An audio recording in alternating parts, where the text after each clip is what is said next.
এখন আমরা বৃন্দাবনে বৃন্দাবনে এসে কি দেখছি? দেখছি রাধা রানী আমার আজ মান করেছেন, কিন্তু যেমন তেমন মান নয়, দুর্জয় মান।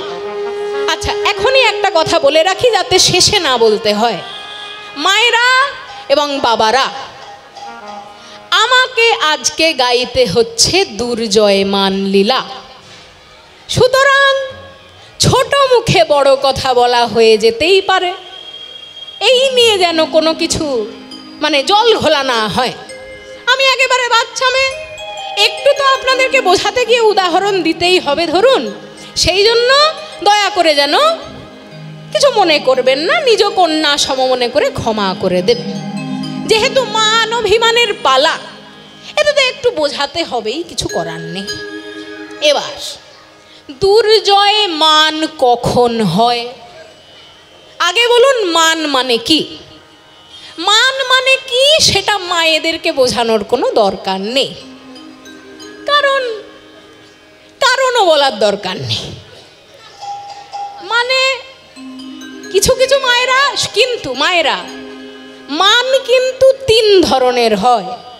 সবাই একটু বুঝবেন, মান করি সবাই, কিন্তু আমাদের আজকে কি মান হয়েছে সেটা বুঝতে পারবেন কি করে?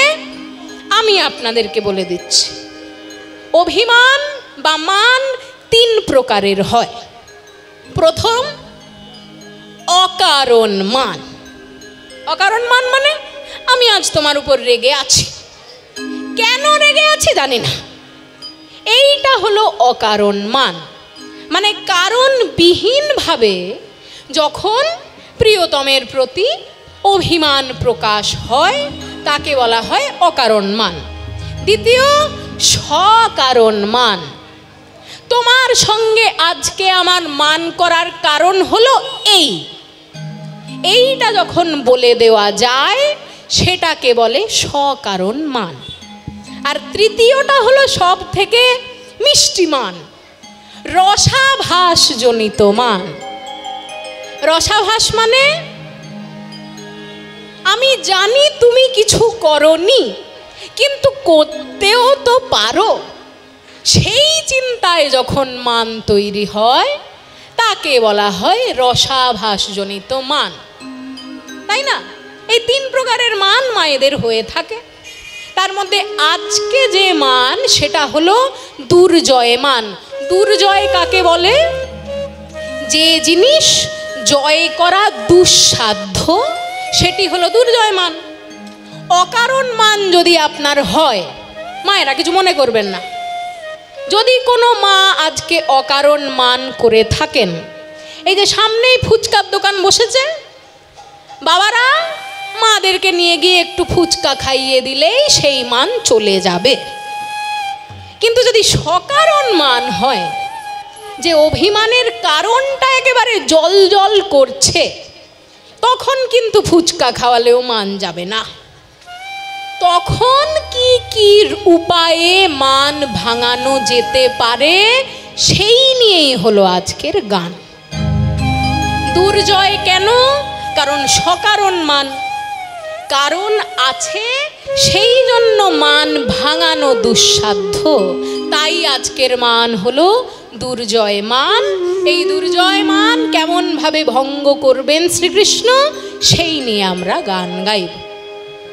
এবার বলি মানটা হলো কেমন ভাবে। রাধারানী সকালবেলা গিয়েছিলেন যমুনার তীরে জল আনতে যাবেন বলে। যমুনার তীরে জল আনতে আনতে দেখেন সামনে কদমতলায় শ্রীকৃষ্ণ দাঁড়িয়ে আছেন। শ্রীকৃষ্ণের দিকে রাধারানী তাকালেন। শ্রীকৃষ্ণ কদমতলা থেকে রাধারানীর দিকে চুলের দিকে একটু ইশারা করলেন, চুলের দিকে। আর চুলের দিকে যেই না ইশারা করেছে, রাধারানী বুঝে গেছেন আজকে রাত্রিবেলায় কেশর কুঞ্জে আমাদের গোবিন্দ আসতে চলেছে। কেশ, চুল মানে তো কেশ বা কেশর, তাই কেশরের দিকে যখন একবার ইশারা করেছেন, তার মানে রাধারানী বুঝে গেছেন যে আজকে কেশর কুঞ্জে আমাকে যেতে হবে। রাধারানী চলে গেছেন কেশর কুঞ্জে। রাত পেরিয়ে যায়, তবু গোবিন্দ আজকে আমার এলেন না। রাধারানী গাইছেন, তোমায় চেয়ে আছে বসে, আছে বসে পথের ধারে, সুন্দর হে জমলো ধুলা প্রাণের বিনার তারে, বিনার তারে তারে, সুন্দর হে। নাই রে কুসুম মালা গাঁথব কিসে, কান্নার গান বিনায় এনেছি যে, দূর হতে তাই শুনতে পাবে পাবে গো অন্ধকারে, সুন্দর হে জমলো ধুলা প্রাণের বিনার তারে, বিনার তারে তারে, সুন্দর হে। গোবিন্দের জন্য অপেক্ষা করে রাধারানী ঋষি যাপন করলেন, কিন্তু গোবিন্দ আমার এলেন না। গোবিন্দ আসেননি, তাই রাধারানী মনে মনে ভাবছেন নিশ্চয়ই গোবিন্দ কোনো কাজে পড়ে গিয়েছেন, না হলে আমায় আসতে বলে নিজে আসবেন না, এমন তো কখনো হয় না। রাত পেরিয়ে যখন সকাল বেলা হয়েছে, রাধারানী দেখেন শ্রীকৃষ্ণ কাছে আসছেন। যেই না কাছে এসেছেন, রাধারানী বলছেন, গোবিন্দ কাল রাতে মনে হয় তোমার কোনো কাজ পড়ে গেছিল, সেই জন্য তুমি আসতে পারোনি, আমি বুঝতে পেরেছি গোবিন্দ, কিন্তু এখন তো সকাল হয়ে গেছে, এখন আমাদেরকে ঘর যেতে হবে। গোবিন্দ বললেন, রাধে এখনো সকাল হয় নাই, আর কিছুক্ষণ অপেক্ষা করো, আমি একটু তোমার সঙ্গে কথা বলবো, তারপর তুমি ঘরে যেও। এই কথা বলে গোবিন্দ রাধারানীকে আটকে দিলেন। গোবিন্দ রাধারানীকে আটকে দিলেন। আটকে দিয়েছেন। শ্রীকৃষ্ণের সঙ্গে রাধারানীর কথা শুরু হয়েছে এমন সময় চন্দ্রাবলীর সখী ছুটে এসেছে কেশর কুঞ্জে। এসে শ্রীকৃষ্ণকে ডাকাডাকি বলছে, কই গো, বলি তোমাদের ওই নাগর শ্যাম উনি কোথায়? কোথায়? উনি সারা রাত কাজ করে এসেছেন তো, তাই আজকে একটু রাধারানীর সঙ্গে কথা বলছে না। কাজ করে এসছে সারা রাত? দাঁড়াও, হচ্ছে। এই বলে শ্রীকৃষ্ণের কাছে গেলেন এবং বললেন, কই হে শ্রীকৃষ্ণ, তোমার সাথে আমার কথা আছে। শ্রীকৃষ্ণ তখন ভয়ে ভয়ে, চুপ চুপ চুপ চুপ, আস্তে, একটু আস্তে বলো। আরে আস্তে কেন বলবো? আমি তোমার খাই না তোমার ওই রাধারানীর খাই? আমি নিজের টাকায় নিজের খাবার খাই, আমি অত আস্তে কথা বলতে পারি না, আমি জোরেই বলবো। বেশ তাহলে বলো। হ্যাঁ বলবো।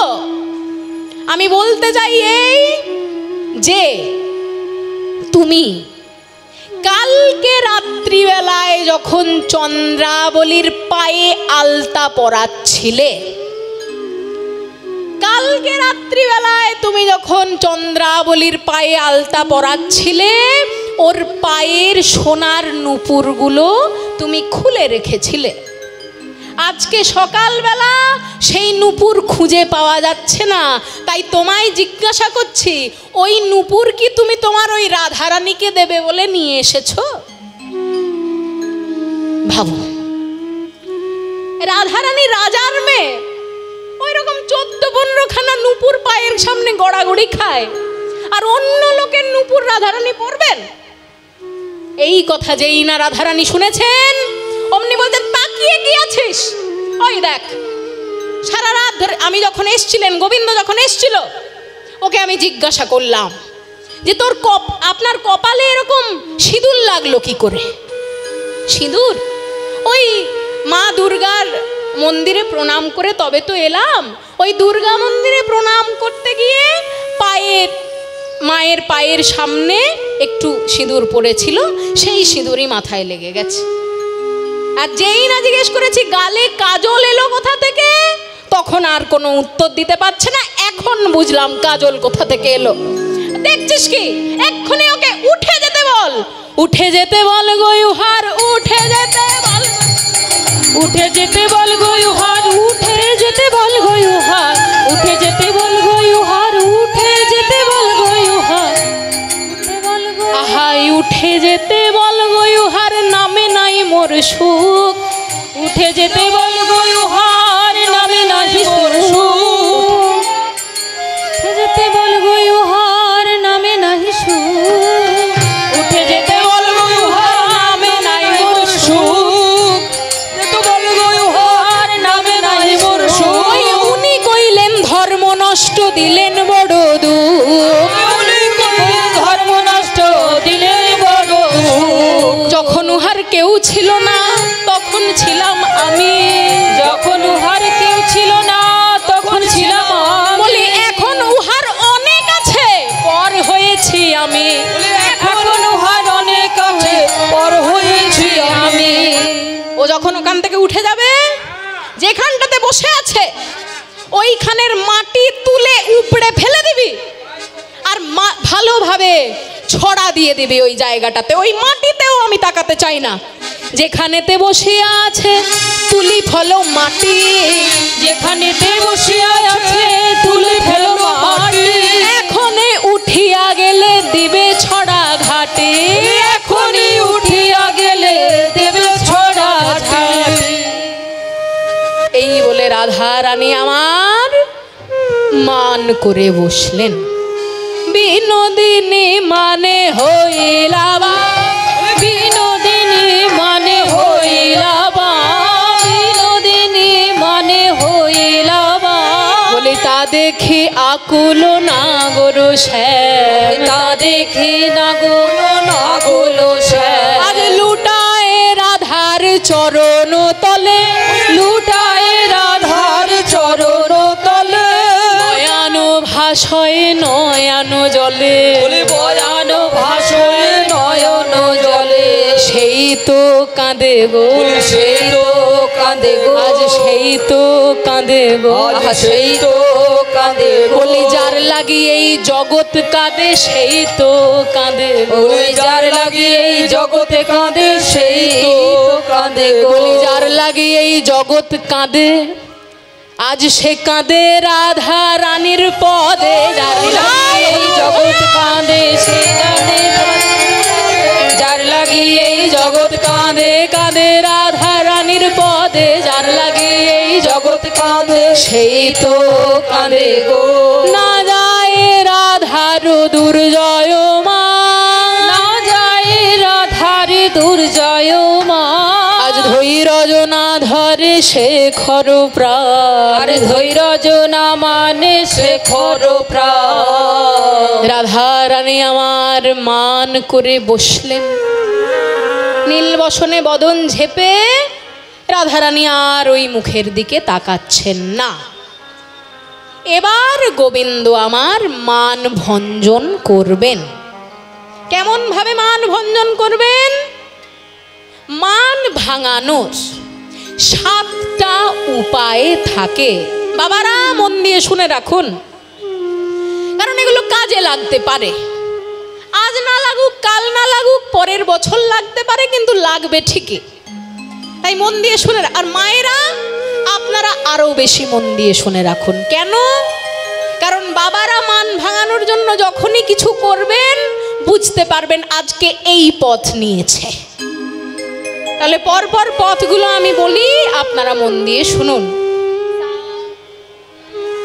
हेतुर्यस्तु शमं याति यथा योग्य प्रकल्पितै सामदान क्रिया भेद नति उपेक्षा रसान्तरै हेतुर्यस्तु शमं याति यथा योग्य प्रकल्पितै सामदान क्रिया भेद नति उपेक्षा रसान्त। जय राधे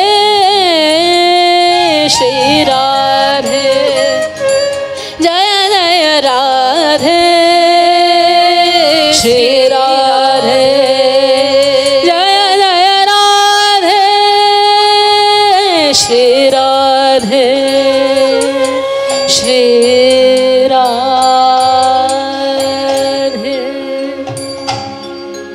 সাতটি উপায় শ্লোকে বলা হলো।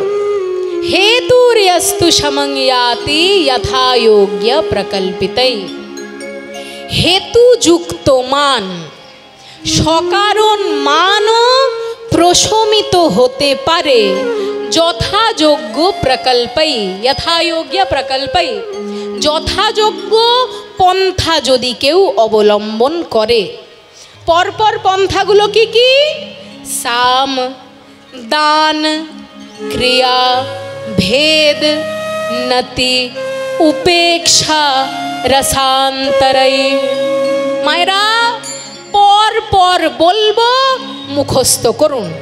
पर पर साम दान क्रिया भेद नति उपेक्षा रसान्तर। प्रथमटा की?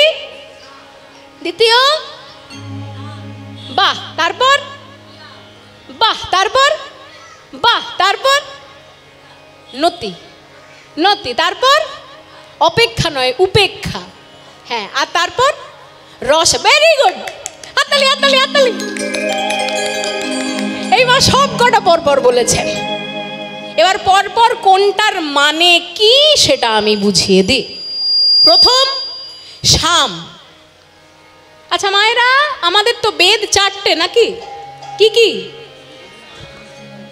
বাহ, ঋক সাম যজু অথর্ব। এর মধ্যে যে সামবেদ, সেই সামবেদের একটা বৈশিষ্ট্য আছে, কি জানেন? বাচ্চাদেরকে এটা ছোটবেলায় পড়ানো হয়। সামবেদের একটা বৈশিষ্ট্য জানিস? জানিস না? সামবেদের বৈশিষ্ট্য হলো সামবেদ গান করে করে পাঠ করা হয়, অর্থাৎ মিষ্টি সুরের দ্বারা পাঠ করা হয় সামবেদ। ঠিক তেমনভাবেই সাম মানে হলো মিষ্টি সুরে মিষ্টি কথায় মান ভোলানো। মানে ওগো, বলি তুমি ছাড়া আমার কে আছে গো? তুমি ছাড়া যে আমার কেউ নেই। তুমি ছাড়া আমার মুখ দেখে দুঃখ বুঝবে এমন যে পৃথিবীতে কেউ নেই। তুমি যদি রাগ করে থাকো তাহলে কি আমি বেঁচে থাকতে পারবো? এই হলো সাম, মিষ্টি কথায় মান ভোলানো। তারপর দান। দান কি? তুমি আমার উপর রাগ করে আছো তো, ঠিক আছে, কিন্তু তোমার জন্য এই যে 10 ভরির সোনার হারটা এনেছিলাম, এইটার কি করব যদি বলে দাও। মানে মাঙানোর জন্য দামি কোনো উপহার দেওয়াকে বলে দান। তারপর ক্রিয়া। ক্রিয়া মানে সারা জীবন করেনি এমন কোনো একটা বড় কাজ করে দেখানো। যেমন ধরুন একজন মা, সেই মায়ের যে স্বামী তিনি রিক্সা চালান, সেই মায়ের মান হয়েছে, দূর বাবা, তোমার রিক্সায় চড়তে চড়তে আমার কোমরে বাত হয়ে গেল, এখনো অবধি তোমার ওই ভাঙা রিক্সা তুমি ঠিক করালে না, আর আমি তোমার সঙ্গে কথা বলবো না। এরপর সেই রিক্সা চালক যদি রিক্সা ছেড়ে পরের দিন একটা BMW নিয়ে বাড়ির সামনে দাঁড়িয়ে যায়, মায়ের মান থাকবে? বলবে আরে বাবা, যে স্বামী সারা জীবন আমাকে রিক্সা ছাড়া আর কিছুতে চাপায়নি, সে একটা BMW গাড়ি নিয়ে এসে আগে সেটাতে বসি, তারপর যত রাগ দেখানোর দেখাব। কাজেই ক্রিয়া, কোনো অসম্ভব কাজ করে দেখানোকে বলে ক্রিয়া। তারপর ভেদ। ভেদ মানে তুমি কত তুচ্ছ আর আমি কত উচ্চ সেটা বোঝানো। তুমি কে চিনতো তোমাকে? এই পাড়ার লোকেরা তোমাকে চেনে আমার নামের জন্যই। কাজেই তুমি কিছুই নও, আমি হলাম তোমার স্বামী। তোমার এত বড় সাহস কি করে হয় যে তুমি আমার উপর রাগ করো? একে বলে ভেদ। তারপর নতি, অর্থাৎ পায়ে ধরে ক্ষমা চাওয়া, যে ওগো এই নাও আমি তোমার পায়ে ধরছি, আজকের মতন তুমি আমাকে ক্ষমা করে দাও, আর কোনোদিন এই ভুল হবে না। নতি। তারপর এত কিছু করার পরেও যদি না মান ভাঙে তবে উপেক্ষা। উপেক্ষা মানে যিনি মান করেছেন তিনি তো চুপ আছেনই, আপনিও চুপ করে যান, কোনো কথা বলার দরকার নেই।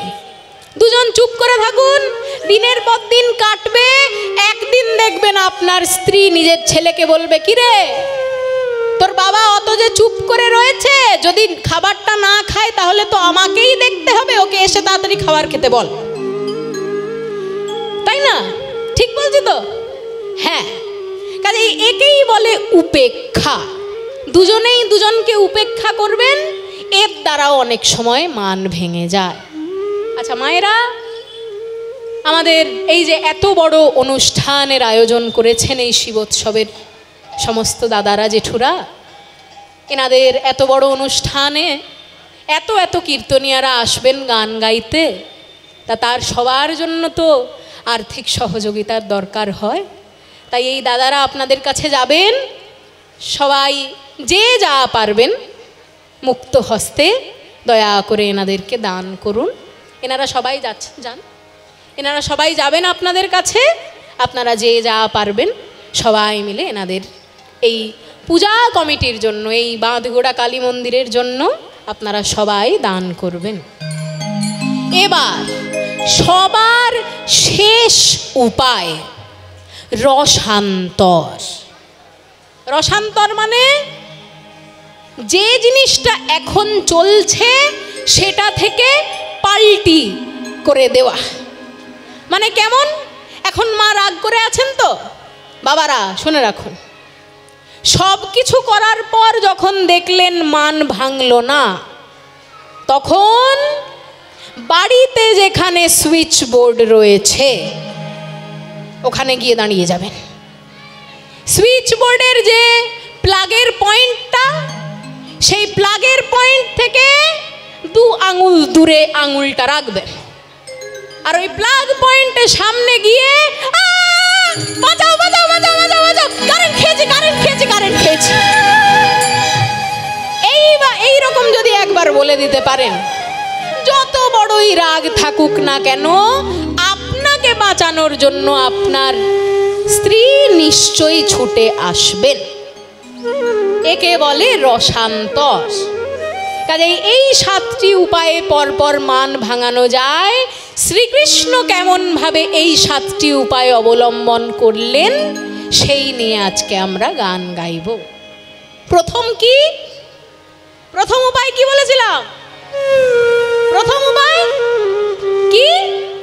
শাম। শাম মানে কি? মিষ্টি কথা।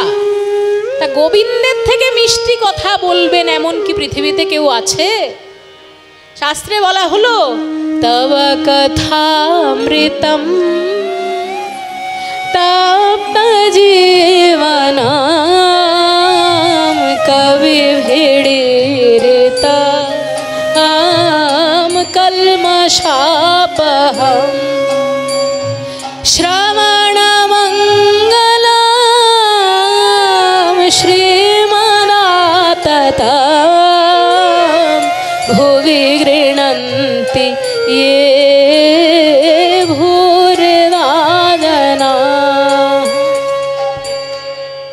গোবিন্দের কথা হলো সংসার রূপী মরুভূমিতে তপ্ত পথিকের কাছে তীর্থ বাড়ি স্বরূপ। কাজেই গোবিন্দের মতো মিষ্টি কথা আর কে বলবেন? গোবিন্দ রাধারানীকে বলছেন, ওগো রাধে, শুনো শুনো বৃষভানুবালা প্রেমময়ী রায়,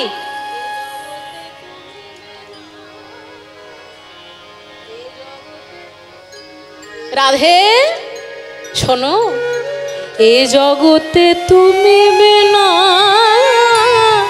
আর কেহ নাই, এ জগতে তুমি বিনা আর কেহ নাই, বলে আর কেহ নাই, আর কেহ না, তুমি বিনা মোর আর কেহ নাই, তুমি বিনা আমার আর কেহ না, আমার মুখ দেখে দুঃখ বুঝবে এমন, তুমি বিনা মোর আর কেহ নাই, মুখ দেখে দুঃখ বুঝবে এমন, তুমি বিনা আমার আর কেহ নাই, আমার মুখ দেখে দুঃখ বুঝবে এমন যে তুমি ছাড়া আর কেউ নেই। রাধে, তোমার যদি আমার কথায় বিশ্বাস না হয়, আমার সঙ্গে সব সময় থাকে যে তাকে একবার জিজ্ঞাসা করো। তোমার নাম নিয়ে আমি যখন বাঁশি বাজাই, সবাই সব কিছু ভুলে আমার কাছে আসতে চায়।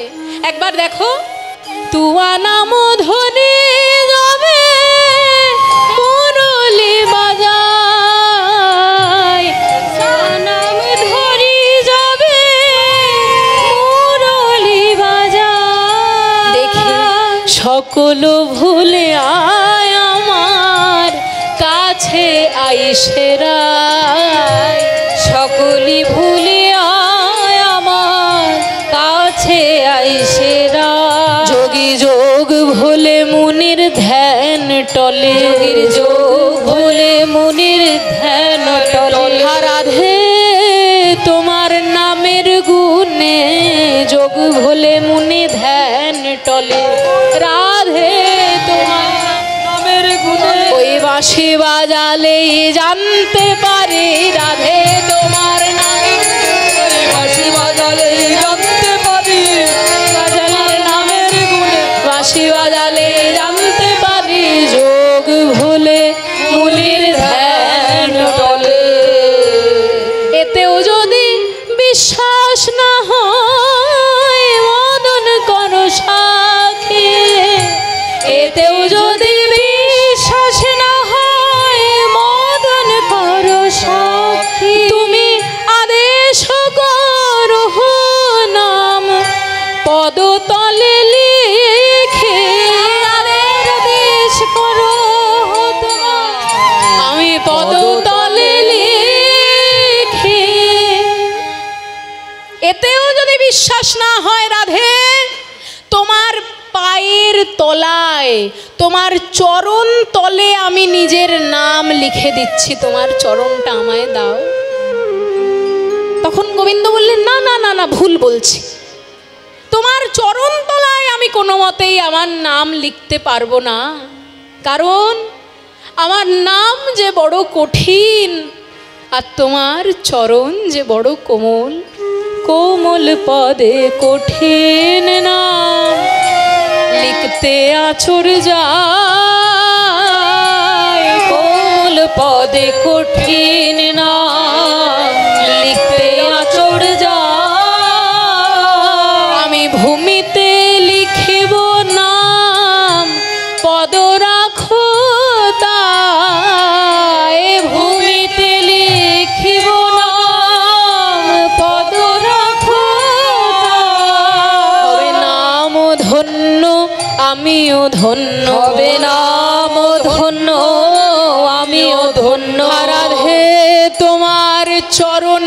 পরশে নাম ধন্য আমিও ধন্য, রাধে তোমার চরণ পরশে নাম নামে ধন্য হবে, রাধে তোমার চরণ পরশে নাম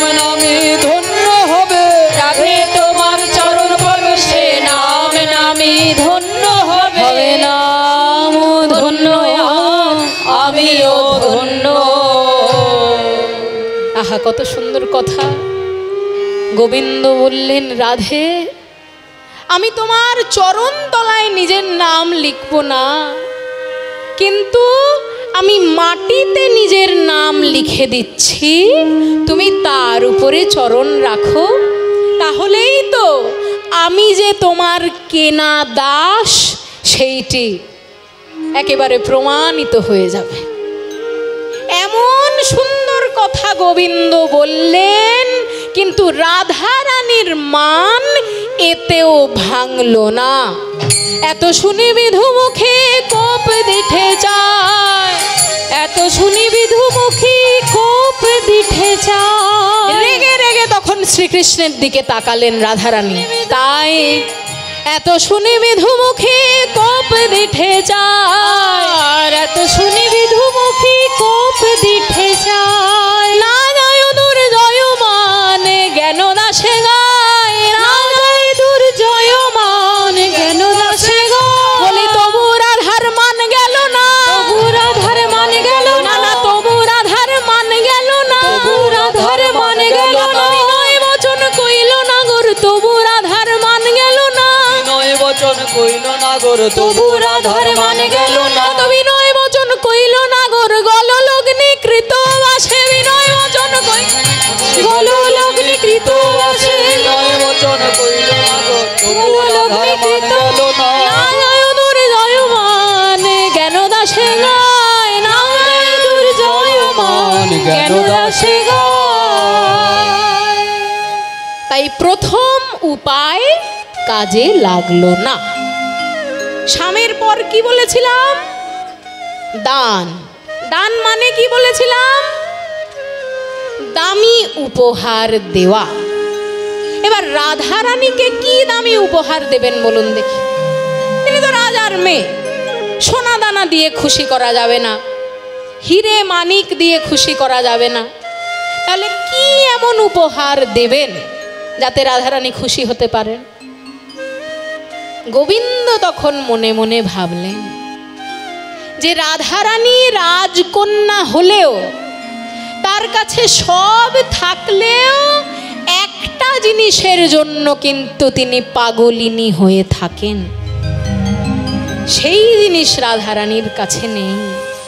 সেইটি কি? আমার বাঁশি। আমার বাঁশির আওয়াজেই তো রাধারানী ঘর ছেড়ে বেরিয়ে আসেন।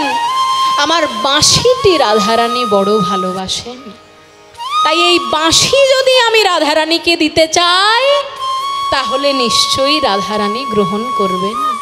রাধে চাহো মুখ তুলি রায়, চাহো মুখ তুলি, নয়ন নাচনে নাচে হিয়ার পুতলি, রাধে বিনোদিনী একবার চাহো মুখ তুলি রায়, চাহো মুখ তুলি, নয়নে নয়নে নাচে হিয়ার পুতলি, রাধে বিনোদিনী। তুমি লেহ লেহ লেহ লেহ লেহ লেহ লেহ লেহ লেহ রায়, সাধের মুরলি তুমি লেহ লেহ লেহ রায়, সাধের মুরলি। আমি পরশিতে চাহি তোমার, পরশিতে চাহি তোমার চরণের ধুলি, রাধে বিনোদিনী। আমি পরশিতে চাহি তোমার চরণের ধুলি, রাধে বিনোদিনী। রূপ যৌবন তোমার হৃদয়ে আগুলি, রূপ যৌবন তোমার হৃদয়ে আগুলি। বলো কোন বিধি গড়েছে তোমায় প্রেমের পুতলি, রাধে বিনোদিনী। বলো কোন বিধি গড়েছে তোমার রাধের পুতলি, রাধে বিনোদিনী।